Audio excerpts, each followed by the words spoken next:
Мектеп мәселесі бойынша коррупцияны оны дұрыс айтасыз. Мен бірінші келген кезде, осы жерде Сарыағаш ауданына келген кезде, балам қайда жіберемін деп сөйтіп айтқан. Содан кейін мен түсіндім да, бұл жерде тегін емес. Тексерттім. Тексерткен кезде бәрі аудандарда біз көрініп тұрады өзі. Аудан халықтың саны бар және қанша балабақша бар. Сарыағаш ауданында 2 есе көп басқа аудандармен салыстырғанда балабақшаның саны.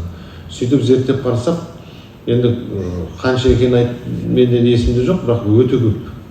Өтірік балабақшаны ары тасып, бері тасып, кішкентай балалар біреулер жоқ балабақшаға төлеп отырған. Содан кейін біз тексеру жасап, осы жерде мен естеріңізде болса, мен бөлім басшысына ескерту жасаған едім. Егер де осындай не болатын болса, сендердің барлықтарың жауапкершілікке тартыламыз. Мен өзім кірсем болмайды.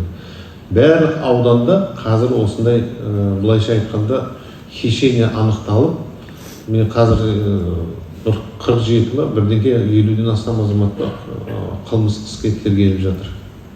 Бұл жұмыс жалғастырылады. Ең қиыны, ең былай бұзылған жер деп айтайықшы, Сарыағаш ауданы. Бағана сіз айтқандай.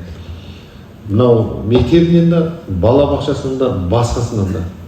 Барлық жағынан осы жерде нашар. Мен білмеймін не болғанын. Бұл жерде бағана коррупция деп осы ғой. Коррупция қоғамнан басталады. Қоғам қандай болса, коррупция сондай болады. Мынау мемлекет қызметкерді өздеріңіздің бір ағайындарыңыз ғой, жерде сырттан келіп жатқан ешкім жоқ. Мына көрші мемлекеттен келіп жұмыс істемейді.